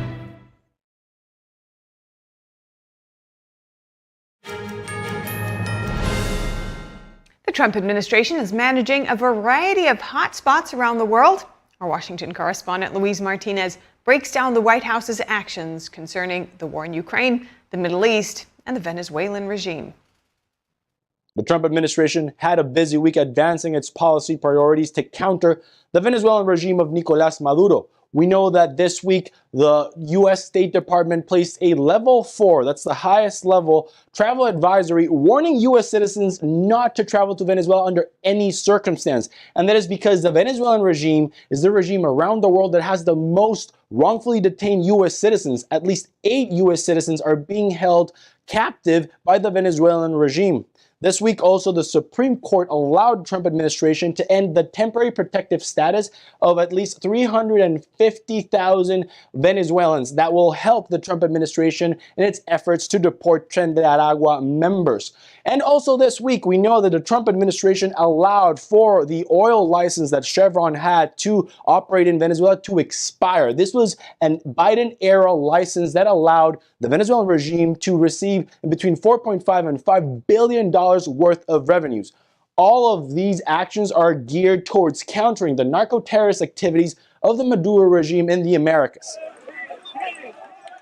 In the Middle East, the American-led Gaza Humanitarian Foundation began distribution of aid to Palestinians after an 11-week Israeli blockade. The American-led Gaza Humanitarian Foundation distributed in a single day approximately 450,000 meals. That is despite Hamas attempting to interfere with the process. Now, the aid distribution happened in tandem with Operation Gideon's Chariot, where the Israeli Defense Forces deployed 5 divisions, so that's like approximately 50,000 troops, to take control of the entire Gaza Strip. And we also know that this week, Israel had its first official negotiations with the new Syrian government that shares a border with Israel at the same time as the American flag was raised at the U.S. ambassador's house in Damascus, Syria.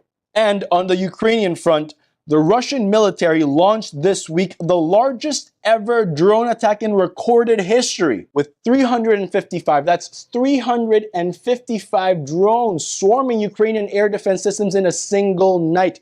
We also know that this week the German government, the British government, and the government of the United States lifted weapons restrictions on the American ATACMS missile system, the German Taurus missile, and the British Shadow Storm missile. All 3 missiles have a range of approximately 300 miles that will allow the Ukrainian government to strike deep into Russian territory. And all of this is because the Ukrainian government has warned Western allies that Russia is amassing 50,000 troops north of Kharkiv in the Kursk region. That's 50,000 troops for what the Zelensky government is calling an imminent summer offensive. Back to you.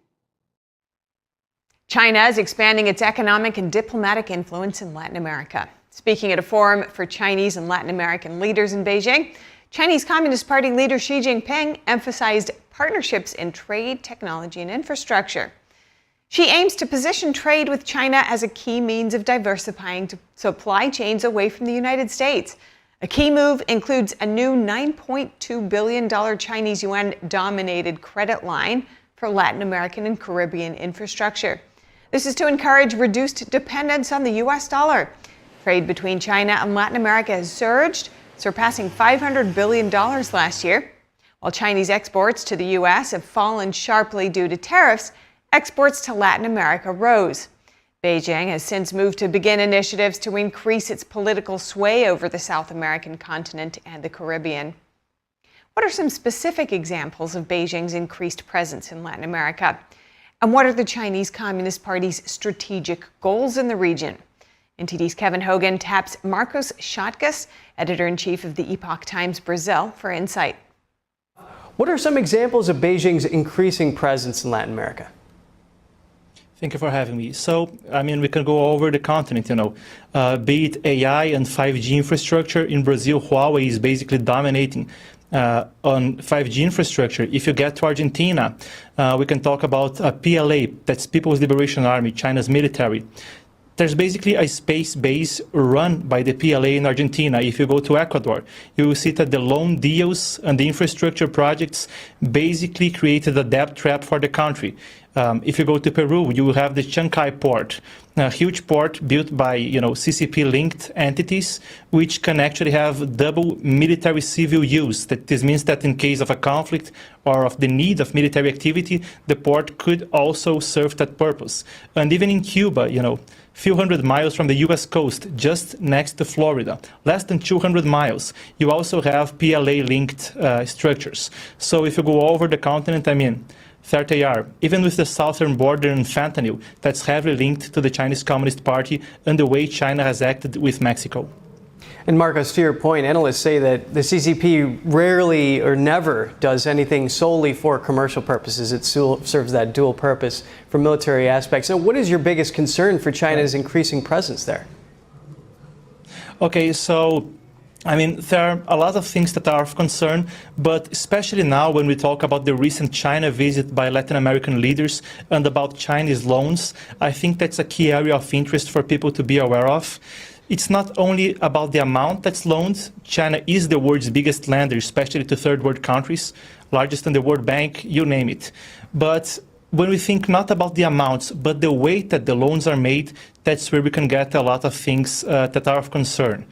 So this lab at William and Mary University called A-Data actually checked over 100 Chinese loan contracts, from state to state, Chinese-run banks, and what they figured is that besides having unusual clauses that the information is classified, that it's for non-disclosure, also this university concluded that the contracts give China the ability to influence both the foreign and domestic policies of the countries that take the loans. So that's of a lot of concern.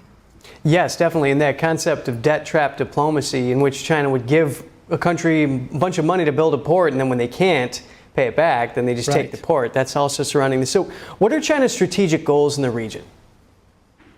I mean, there are many strategic goals. One of them is about food. Brazil, for instance, is the fourth largest producer of food in the world.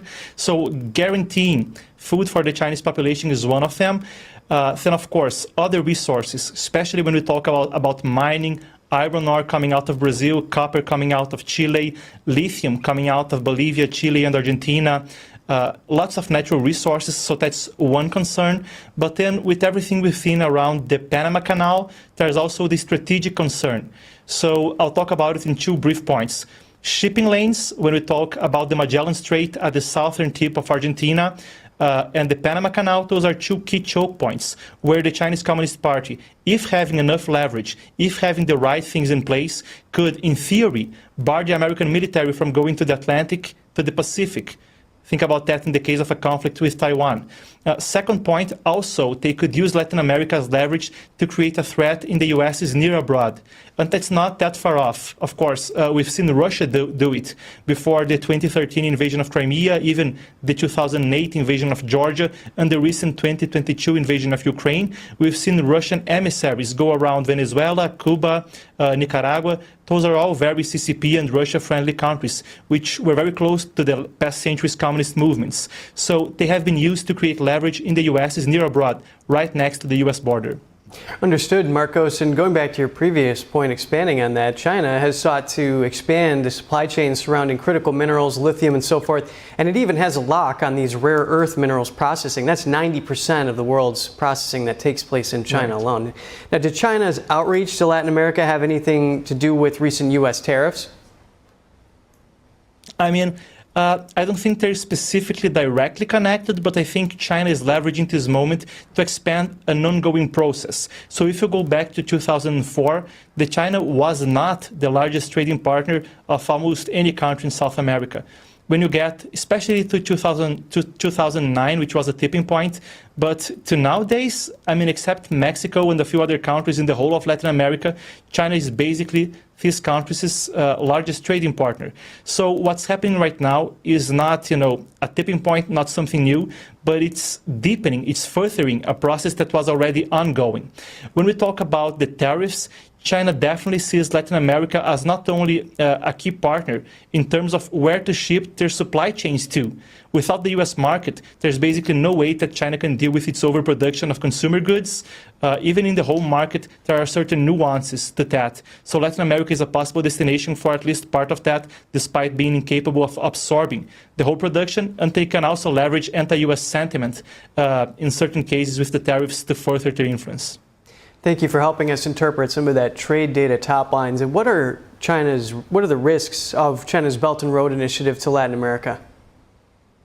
Right, so that's interesting because recently Colombia just signed up, then we have Cuba also in there, a few other countries, Bolivia. And when I talked about the predatory loans, not all of them are within the Belt and Road framework. The Belt and Road, of course, is China's $1 trillion infrastructure project around the world. But when we talk about the way that loans and debt trap can be leveraged, that's where a lot of the concerns are.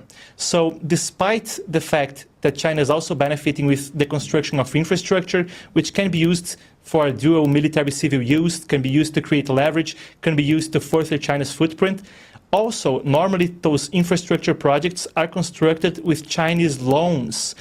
And let's get a bit deeper into that. When we talk about Chinese loans and how they can influence Latin America or the country receiving the loan, we can take the example of Argentina.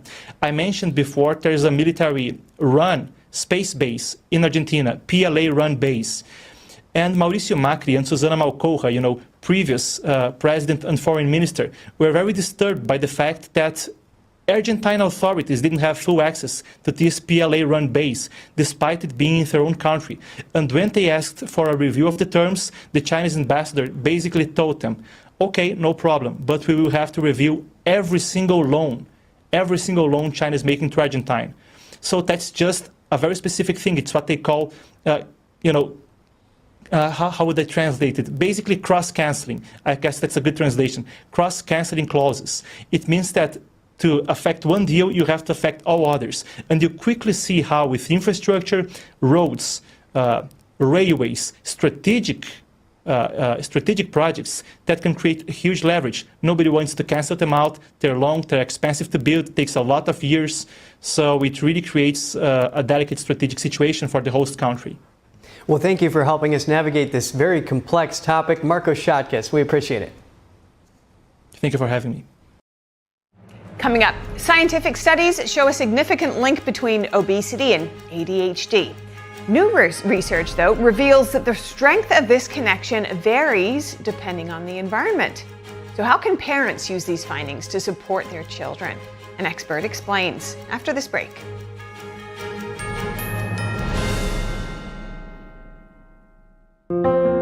I'm Ilka. I live with my daughter and with my grandchildren. There's a sense of comfort that comes with eating a good meal. We try to make the most, of what we have. We have rent to pay, and then there are lights and there are gas. And while my daughter and I both work, it still just doesn't seem like there's enough to go around sometimes. Every day, millions of our neighbors face hunger, including 1 in 5 children, and food costs keep rising. Please call or go online right now to join Feeding America with your gift of just $19 a month, only 63 cents a day. Your monthly support can fill plates with nutritious food for families across the country and in your community, thanks to a nationwide network of food banks and volunteers. If you were over and playing with us, you were part of our family and you were going to eat. A real cook can take nothing and make something. No one should ever have to wonder if they will have enough to eat, and our neighbors are working hard to feed their families every day.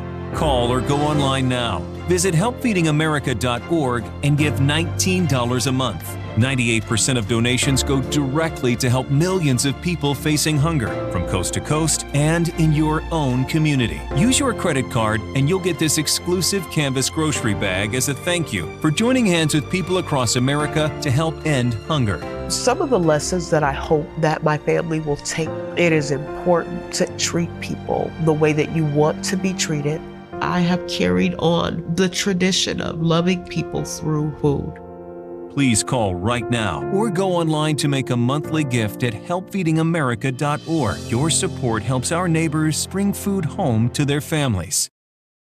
Where did the time go? Somehow I lost all those years. Where did the time go? I don't know how I got here. How did I get here?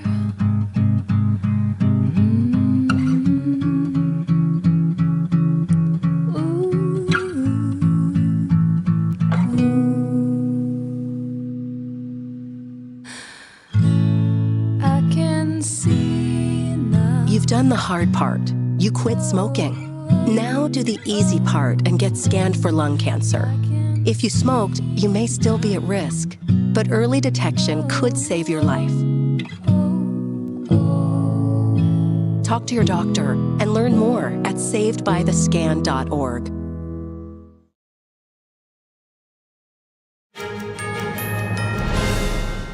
Welcome back. There's substantial evidence supporting a strong association between obesity and ADHD. But new data shows that the strength of that link varies depending on the environment. The study was conducted by New York University's Tandon School of Engineering and published last week in Science Daily. It found that the connection between obesity and ADHD was weaker in larger cities compared to smaller ones. So how can parents use these findings to better support their children? We spoke with Dr. Mina Merhome, a medical doctor and assistant professor of psychiatry at Columbia University, for insight. Dr. Merhome, this study examined the factors that may have contributed to the findings. Could you outline those factors? Good to be with you, Stefania. Thank you for having me. Absolutely. So, as we always say, sometimes we are somewhat a product of our environment. This study was looked at just that. It didn't just look at what's going on internally, but what's going on externally. Things like how walkable a neighborhood is, how much access there is to public parks, access there is for early intervention. All of these factors come into play when you're thinking about things like our metabolic rate, our ability to pay attention. That link between obesity and ADHD really was looked at carefully here, because when it comes to any mental health condition, as well as our physical health, what we're seeing here is that it's not only what's happening inside, but what's going on for us interpersonally. Another area that was looked at here is social engagement. So when you're looking at things that impact how connected you are socially, how much movement you're getting, those are all factors that were looked at carefully in the study. Yeah, fascinating for how to optimize all of these things as well for people with these conditions, but also just for humankind. And I do want to get to that shortly. But briefly, how did these scientists come to their conclusions? Yeah, this was great. So they looked at large data sets to create what's called an urbanicity score. This is essentially how much of a city-like environment this city was, to be able to break it down sort of numerically using AI-based models as well to patterns, to see demographic and geographic data, to see all those factors that we talked about earlier. And by using that data, it gives us a lot of sort of rich perspective to see exactly how you can map this out, to give it almost a score. We did this also for nutrition at times, to see if an area is a food desert, how much access there is to nutrition and rich foods. This is the same here for walkable areas, access to parks, things like that. We're able to give a numerical score. And I'm sure this study outlines specific cities and how they score, but how can people use these findings in helping their own children and their own lives going forward from the cities that they're in? Yeah, that's the biggest thing. I mean, even if you're not able to necessarily move to a city with a better urbanicity score, there are a lot of things that you could do right now today, wherever you are. And I walk through patients with this on a daily basis, and those entail a couple of things like structure and systems and evaluation. So a structure meaning anytime you're struggling with either ADHD or obesity or both, having a daily routine that is very well outlined and predictable, because the brain actually wants patterns. The brain is looking for something that is going to be consistent and predictable. And the same way for in home, in school, children with ADHD actually do really, really well when they have a very clear structure and know what's coming next, know what to predict, and be able to cross off that list that, after this is what happens. And then after that, being able to have access to care early. The earlier we're able to get access to, a coach. There was a segment earlier about this, about the NBA playoffs. Making sure that there is someone who can support when needed, in addition to creating that system and structure in home, in school, and outside, that really goes a long way. Yeah, so it sounds like working in these earlier findings into that system to make sure you're getting that social contact, movement, and other things consistently throughout your day could really bolster somebody's well-being. How could these findings impact the planning of cities and services in them? And what would you like to see? Yeah, what I would love to see, there are a couple of things here, because we're seeing the bigger picture here beyond, medication, therapy, and internal factors. If you're planning a city and you want to say, we need expanded after-school activities that can really allow us to put some of these things into practice in terms of walkability, access to a park, things like that. More of an investment in a green space. Even right here in New York City, one of the reasons we're very protective about Central Park is that we need to be able to have nature and green spaces to be able to foster that sort of walkability, environmental component to how that can impact our mental and physical health. And then lastly, integrating services. I've done evaluations for children inside the school, making sure that there's access within the school itself. As you're planning a city, planning sort of the environment from A to Z, making sure all those things are interconnected. The better that is, the more thought out that is, the more of an impact there is on the children. Yeah, and is there anything that you think is missing from this conversation or often overlooked in the occurrence of either obesity or ADHD? These are ongoing struggles for a vast number of people. They really are. I think that the overarching picture that's sometimes missing is the stigma around this, because both for ADHD as well as obesity, and the narrative around obesity has changed with GLP-1s, but there's still a concept with both of these around the fact that this is somewhat of a laziness or something that you're not motivated enough, you're not driven enough. So when you're looking at that, as well as the other elements that sometimes are missing as well, which is the impact of sleep on both of these conditions, the impact of healthy nutrition around both of these conditions as well. Shifting again the narrative from just internal drive and motivation that you're not doing enough, you're not doing what you need to how are these environmental factors and how are these factors that are social in nature impacting what comes out for you personally. And I think for us, as we reshift the conversation around stigma, that's a big element that can really change the narrative for a lot of this. Yeah, really positive message there that a lot can be changed, and that can really change a life, the trajectory of a person's life. So what will you be watching for next in this area? Next, what I'm really excited about, I was just at the National Conference for Psychiatry, the largest one in the world. And what was really a buzz is sort of the integration of technology and sort of remote care around all of this, especially things like wearable tech, as we're integrating AI and being able to have a lot of rich data with tracking our sleep, tracking our movement, tracking our heart rate. All of these things come into play also with how we track our structure and systems, and how much exposure we're getting to the sun, how much exposure we're getting to green spaces, how much social engagement we're getting. So the more we can get that data, that's not just me reporting it or a patient just telling me, oh, this is how it was past week. I'm really watching for that, because I think that's going to change the way we talk about this as well. It's going to give us more precise and more accurate long-term data. So I'm excited for that as well. Yeah. Insight, knowledge is power, taking control of your life and tweaking and optimizing. It sounds like a great outlook. Thank you so much for your insight today, Dr. Mina Merhome. Thank you for having me. Have a great day. Coming up, how did an Irish immigrant raised in a boarding house rise to Congress and become HHS Secretary under President Ronald Reagan? A new book tells her remarkable story. That and more when we return.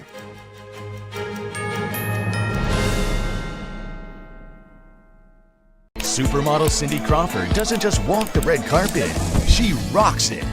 At 58, she steals the show and wows the press. Hollywood Life exclaims, Cindy Crawford has never lost her stunning glow.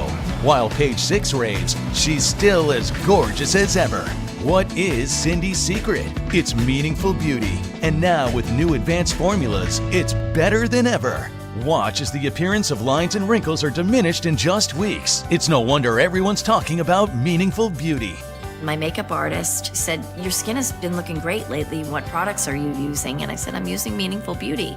And she said, really? I've tried Meaningful Beauty before. I love those products. And then the other lady down in the trailer said, I use Meaningful Beauty. I love it. Our new and improved formulas deliver age-defying ingredients even deeper into the skin where wrinkles begin. And this brand new offer is Cindy's most exciting ever. Because when you order, you'll get Cindy's exclusive Super Brightening Duo, a $120 value absolutely free. First, you'll get 60 of our Revive and Brighten eye masks, the celebrity secret that visibly smooths, awakens, and restores the area around your eyes. Next, discover the power of our Vitamin C Biphase Brightening Oil for an immediate boost of glamour and glow. I'm not ashamed to say I am 53 years old. Thank you, Cindy. The total effect of this free gift package? A red carpet ready complexion. Get all this, a $300 value for just $49.95. But you must act quickly. Results guaranteed or your money back. So make the call or go online now and put yourself on the path to the most beautiful skin of your life. Trust me, it's worth it. This special offer is not available anywhere else, so don't delay. Scan the code, go to meaningfulbeauty.com, or call the number on your screen now. During high school, I hung with the wrong crowd and I never graduated. I helped Santiago in many different ways, like all fathers do, because he always wanted to go to college. I felt a little embarrassed to come back to school, but eventually, once I came here, I knew that it's for a bigger goal. He was very dedicated, hardworking. He connected with his teachers. He connected with other students. That was one of the key reasons why he was able to keep forging ahead. It was amazing to see him graduate. This was one thing that meant so much to him, and of course, it meant so much to us too. With the help of my father and having my son, that was all the motivation that I needed. That support is everything. Find free adult education classes near you at finishyourdiploma.org.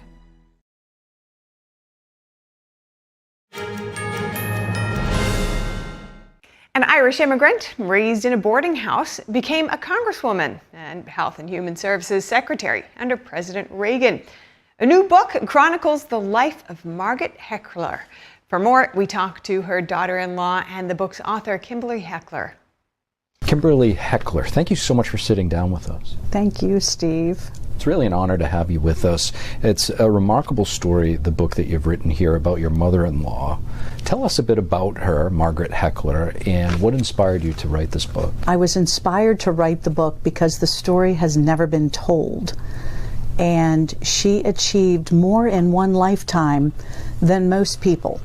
And she did it in 3 different political categories: as a congresswoman, an HHS cabinet secretary, and as the first woman ambassador to Ireland. But it was when I went through her boxes that were the ones that weren't sent to BC Law, though that's who holds her papers. It was the boxes that were left behind in a local storage area, and I saw the papers and the letters from LBJ when she was trying to get women in the military and getting military education, from Carter on getting the Equal Rights Amendment passed, Gerald Ford, Nixon asking her to be the first woman Supreme Court Justice, Ronald Reagan. These were the 5 presidents that she served alongside. I decided this is a history worth telling, and it's an American dream story, a story of a legacy, and everyone wants to figure out how they can better their legacy. Well, here is an inspirational story. And she did go on to serve under President Reagan as the HHS secretary and then ambassador to Ireland. However, it wasn't always smooth sailing for her, starting from the very beginning of her life. Talk to us about some of those challenges that she faced. So she was the daughter of Irish immigrants. Her father and mother came over in the late 1920s into Ellis Island, settling in Queens, which was an Irish borough at that time. Met at an Irish dance, got married, had Margaret, but her father never wanted children, so she was given away at birth, 3 days after her birth, never again to belong to her parents. Her life, they never really explained. It was fuzzy to her why an older woman that took her in to a boarding home raised her. She wasn't given away as a foster child. It wasn't like that. The parents stayed in the background, but it's a story of survival because she really felt the need to support herself. And although her mother and father would come by and visit, her father would tell her Ireland is the land of saints and scholars. Her mother would say, make sure you get an independent career. These bits of pieces really motivated her to go after it. And that's exactly what she did, starting with law school. Talk to us about some of the accomplishments and sort of the career path trajectory that she had. She was the mama in her neighborhood where the mothers were at home, baking cakes, watching I Love Lucy, Leave It to Beaver, peanut butter and jelly sandwiches. The whole thing was the norm. Even college-educated women yearned for that lifestyle. And certainly a lovely decision, to do that. Margaret, though, was inspired in part to just keep going. She needed to keep going, probably to feel like she was good enough. Whatever her motivation was, she was out advancing the cause, finishing law school, serving as a lawyer, and then becoming a congresswoman, but entering in 1966 in the Congress and being the only newly elected woman to Congress that year, along with 70 men. She was that woman in a man's world, a Republican in a Democratic state, and a moderate or a Republican in a liberal world. And so she was always going up the channel, if you will, and needing to kind of battle it out. But she did it with charm, and she did it with kindness and with a lot of compassion. Your mother-in-law, obviously, in Ronald Reagan's cabinet. Talk to us about what she may have told the family about the former president and what that relationship was like. Well, they established early on that they were both from Irish roots, and that connection connected them very closely, very closely. He adored her. She really admired him. They respected each other and had fun. Telling Irish jokes. He would always tell an Irish joke to her. She called him my president, and he was there for her. She came into HHS with 145,000 employees. It was the largest federal budget of all the different agencies. She came in, AIDS was on her watch. She handled it. She made it the #1 health priority in America at a time where it wasn't popular to support this type of pandemic. It needed to be focused on because our blood supply was at risk. Your mother-in-law, Margaret Heckler, had a really remarkable story, and we greatly appreciate you writing the book to let us all know about it. Thank you so much. Thank you, Steve. It was a pleasure. Next, the FBI says scammers are making more money than ever before. Last year alone, they made off with more than $16 billion, according to Bureau statistics. There are ways that you can keep yourself and your money safe. Check it out. Nowadays, being able to catch AI-ridden scams feels like it requires an entirely new approach. I would say yes, new playbook. I think training needs to be highly personalized. Mike Britton with Abnormal AI says AI chatbots are helping scammers write messages that are not only free of typos, but also closely resemble those of trusted senders. If I have a few samples of your writing or email, I can mimic your style using a ChatGPT or a Claude or any other AI chatbot. It's fairly trivial to understand what tools and technologies your organization uses, whether you're a Zoom shop or you use Microsoft, whatever you use for email, and I can start to craft third-party type of messages attacking. For example, Britton says, a scammer might send what looks like a Zoom update email or an email impersonating your work's IT department, knowing there's a high likelihood people may open the link. So as an attacker, I'm going to pretend to be one of those trusted brands. With the threat of scammers trying to deceive people, Britton says there are ways people can stay aware and protect themselves on top of training through their work. Time is your friend. Attackers and criminals are always working off a sense of urgency. And so if I get an email and it's my CEO and my CEO is asking for urgent help on getting gift cards, the more I step away and let my brain re-engage and kind of let the amygdala hijack kind of wear off, then I'm much more likely to use my training and what I know is the right thing to do and not reply. And that's all for today's news. Thank you for tuning in. Stay with us for NTD Evening News at 6 p.m. Eastern, 3 Pacific.